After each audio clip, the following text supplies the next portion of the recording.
Wow, 2,000 subscribers, PokeMarketLab here. Thank you everyone who subscribed. This is far beyond my wildest dream. I think next target is 5,000 subscribers, and with your help and your support, we'll get there. Thanks for keeping it positive. Thank you for the likes, the clicks, the subscriptions, and the comments, and let's get on to the video. Hey everyone, we are looking at Surging Sparks today. Everyone has been so focused on Prismatic Evolutions. I did not want to lose sight of what I still think is the best set in the Scarlet and Violet era so far. And I have some data to show that and prove that.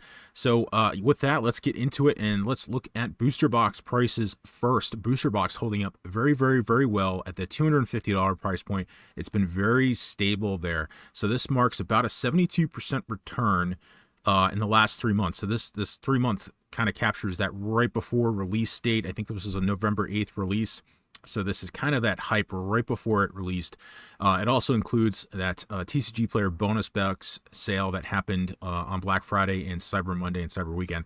So this has held on very, very well. So I was concerned that, over time, a lot of the focus would shift past Surging Sparks and go into Prismatic, and it has. You can see that volume here has dropped, so the sell volume is definitely dropped.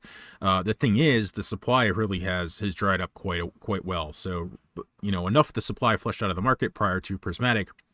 There's just not a huge rush for sellers to race to the bottom on this. It's still selling every single day around this $250 price point. And for a product that's 3 months old, that is fantastic.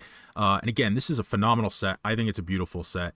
We'll look at some card values here in a second. But again, 72% return in the last few months. If we were to go out to the 6-month mark here on this chart, it would show over 10,000 boxes sold. So yeah, that's a lot of volume on any set. That's outsold every other booster box set from Scarlet and Violet in the last year. So it's a very, very, very solid start to what is going to be a very beloved product for a long period of time. Going on to the Pokemon Center ETBs, this has had a negative 5% return in the last month, but let's talk about that. So these are sitting right at $150. Only 100 listed on TCG Player. The MagnusCon promo, specifically the Pokemon Center stamped version here that comes in the Pokemon Center box, is sitting right under $70, which is really, really, really solid. It's a beautiful piece of art. And again, when there's really good artwork and it has that stamped Pokemon Center promo logo, it goes for big bucks. So these are a fantastic hold long term. I urge you, if you have these, hold on to them. Will we get a reprint of these on Pokemon Center? I hope not. I hope they leave these alone, but we'll see. I think any opportunity to get these cheap, though, is an opportunity to back that truck up and load up on this product. And so if we look at the chart here, there was a lot of, the market was starting to catch on to what's been happening with Pokemon Center boxes. We've talked about this many, many, many times. All the Scarlet and Violet era Pokemon Center boxes are appreciating, and in many cases outperforming booster boxes. And so the market placed a high value on this price prior to release. And this right here, this dip, that's the release day. So that's when all those individual sellers that can buy direct from Pokemon Center and get these Pokemon Center ETBs, they're able to sell on TCG Player. So what happens? A glut of supply comes to market and drops the price a bit. So that's what happened here. Dropped the price to about a little over $100, and it's recovered really nicely. It's almost right back to where it was. So that's a fantastic return there. These are going to do from your original purchase price. You've over doubled anyway. If you got them from Pokemon Center, you doubled your money.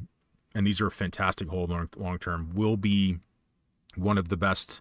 I think the top performer right now is still the Obsidian Flames Pokemon Center ETB over 250, I think. So this is already a good chunk of the way there, and it's only a few months old. So hold on to these if you have them. Regular ETBs still selling quite well. I was surprised how many are not available on TCG Player. The population there is quite small with only 200 listed there. These are sitting at $80, which is, as you know, for an ETB, a regular ETB, 3 months post-release is really good. So this has had a 80% return in the last 3 months, and these are doing great. I would highly suspect, though, this is, of all the products in Surging Sparks, this is the one that's most likely to get reprinted. It will get reprinted. So do not chase this $80 price point. We are still seeing these pop up at multiple retailers at that $45 to $50 price point. And if you pay attention, you can get these at MSRP, and these will get printed. So this is not worth paying $80. I can say that definitively. You will have opportunity to get this. You still have opportunity to get this at a regular price here. Magneton promo, the regular one without the stamp promo, without the stamped logo on it, is at a $4 price point. I would have expected that to be a little larger. I mean, this is a really popular ETB, so I'm sure it's getting cracked like crazy. But I just would have, I think it's a great artwork on this. So these will do well long term. This could be a pickup opportunity potential. Lots of these available on the market, but that could be an opportunity to get to see some appreciation over time. So one interesting thing I wanted to put together was a spend comparison compared to Surging Sparks and Prismatic. So this is looking at primary sealed products. So Pokemon Center ETBs, regular ETBs, booster bundles, that kind of stuff. So I'm not looking at like collections and things like that. And Surging Sparks is way outspent on Prismatic evolutions. But a couple things to keep in mind. So Prismatic, we still have some product coming to market that hasn't been released yet. But what this is telling me here is that, and if you look at Prismatic, if you look at the sealed boxes of ETBs, there's not as many as you would think on TCG Player. I think it's just over 1,000. So what I'm seeing here is I think is a supply constraint on the Prismatic side. That's what's really not allowed it to sell as much as it could. You get a lot of people that aren't willing to buy that $100 to $120 for an ETB.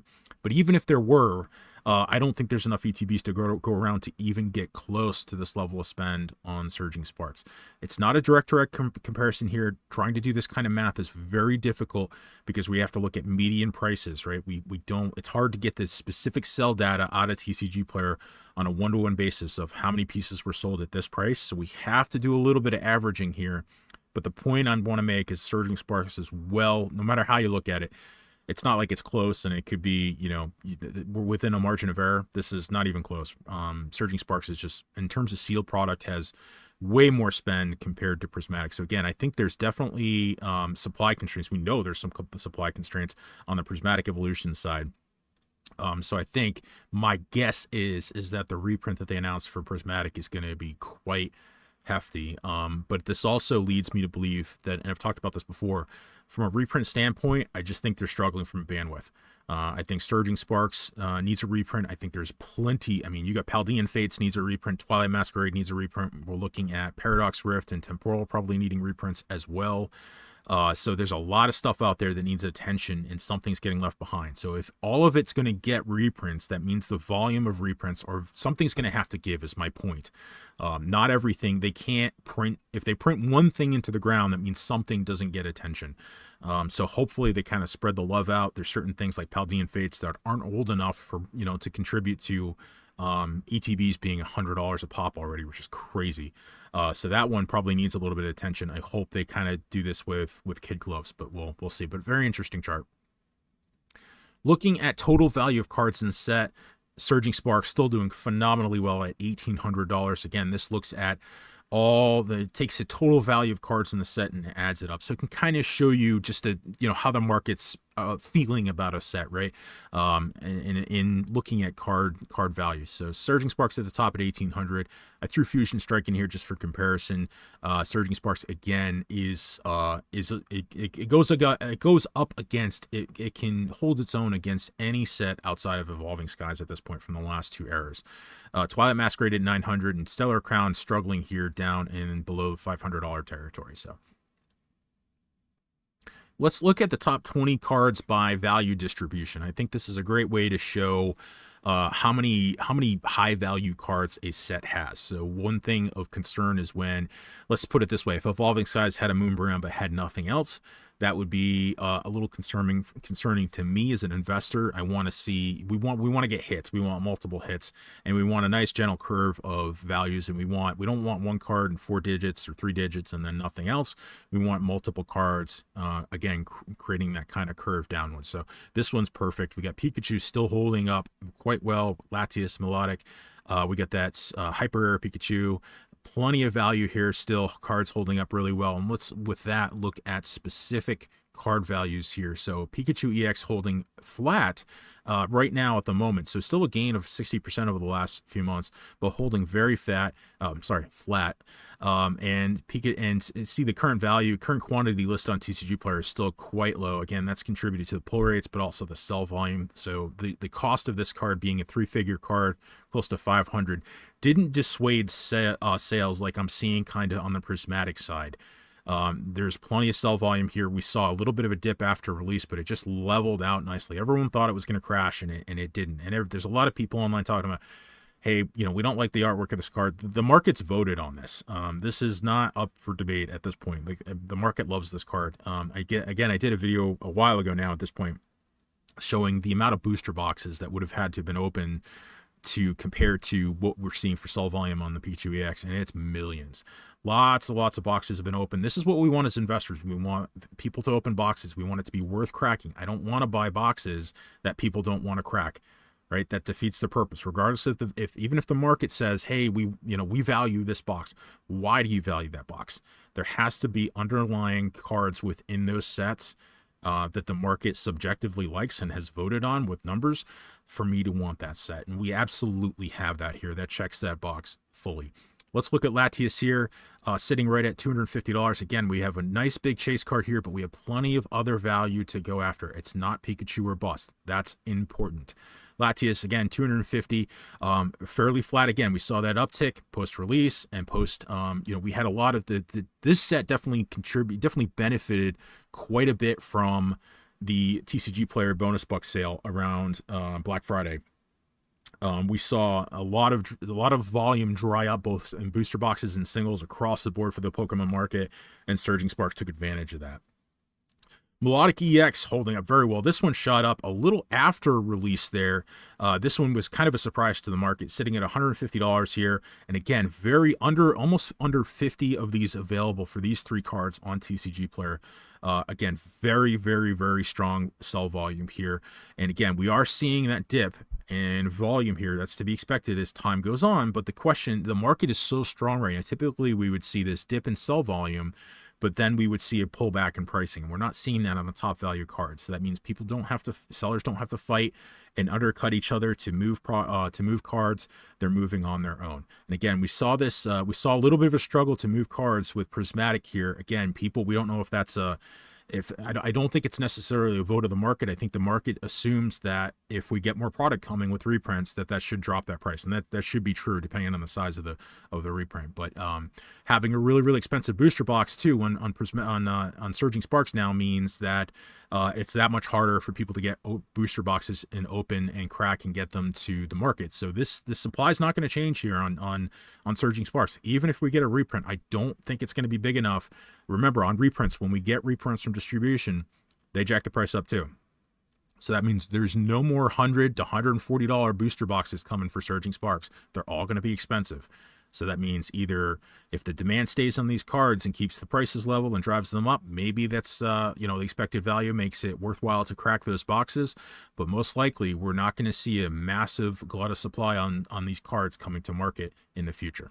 All right, so let's take a look at the Pikachu EX here. The next three cards of the value chain. Pikachu EX done very well. Over 600 of these sold. So this is one of the highest selling single SIRs in this kind of value in the last 3 months in Surging Sparks. 230% return in the last 3 months. And so look at that far left of the graph here. It was around $40 pre-release, and then it jacked up quickly. So I think a lot of that was the market was a little wishy-washy on what this was going to look like in person, I think. And then I think when the supply just wasn't there, it was extremely rare and hard card to pull. I think the market just jacked the price up. So the supply side of that and the demand side of that changed, I think.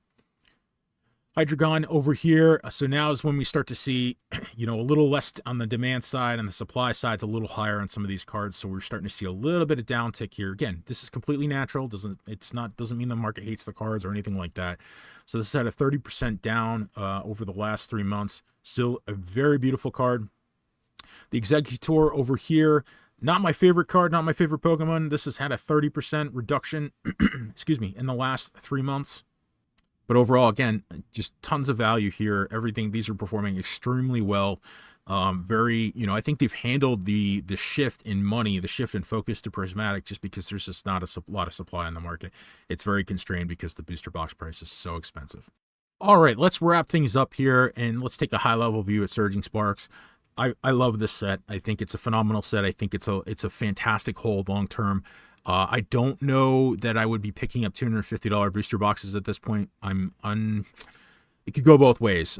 Number one, that's not typically something I would ever chase to begin with. With that said, this is absolutely going to go down as one of the best sets in the last 5 years for sure. This is going to hold its own. You saw the total card value. This holds its own against Fusion Strike. I think it does not beat Evolving Skies in any way, shape, or form, but it just holds its own exceptionally well. And I think this is I really do think it's upwards from here. I think this could easily be a $300 box in 2025, probably closer to $400, depending on what happens to that reprint. So if we get a reprint, when we get a reprint to market and it's small, and this happened to Paldea Evolved, it happened to Obsidian Flames. Once we get past that reprint, the market can kind of figure out where things are and where things are going to go at that point, right? If we get past that Surging Sparks reprint, we know it's a reprint, it's flushed into the market. It's anyone's game at that point how far this could go, right? The market at that point, if it's small enough and we get past that point, the market could vote on it and say, hey, we got to pass the reprint. I'm not saying we're not going to get another reprint again, but again, knowing how many reprints we need for the market for multiple sets, I think at that point it'd be safe for this to run up to $400. I think that's the higher end of the. I could be surprised. It could go beyond that, but given what we're seeing in the Sword and Shield era with some boxes, this is absolutely 300. Could be 400 in 2025. We'll see. But this is a great set. It's exceptionally fun to open. There's plenty of value even outside of the top 6 cards that we looked at, all the way down that value distribution chain. There's plenty there, even down to the $50, $30, $40, and $30 and $20 cards here. So the problem now is just they're going to be very, very constrained on the supply side for singles for the time being. I don't know that a reprint of even any meaningful size is going to move the market on this that much. Remember, Surging Sparks wasn't the start of the bull run. This was probably start of the hype run. So if we were in a bull market before Surging Sparks, very solid. It was led by Twilight Masquerade and 151. Surging Sparks was when things started to get crazy. Remember, we had Surging Sparks previews come out. Right before Surging Sparks came out, we had Prismatic previews coming out, and that's when the market just absolutely exploded. So again, phenomenal set. If you have sealed, hold onto it. It's going to be expensive. These are going to be $500 boxes. It is a matter of time. Beautiful logo, something again people don't talk about. Beautiful logo, beautiful box design. You have Pikachu on here, you have Pikachu on the ETBs. That is going to matter if you're a long-term holder. That's going to matter 5 to 10 years from now. Box artwork matters. It's something people don't talk about. It is a subconscious thing, but boxes that are pleasant with pleasant logos and pleasant coloring, this blue and this yellow here together from a design standpoint is fantastic. So that's it for our Surging Sparks recap and update. PokeMarketLab out.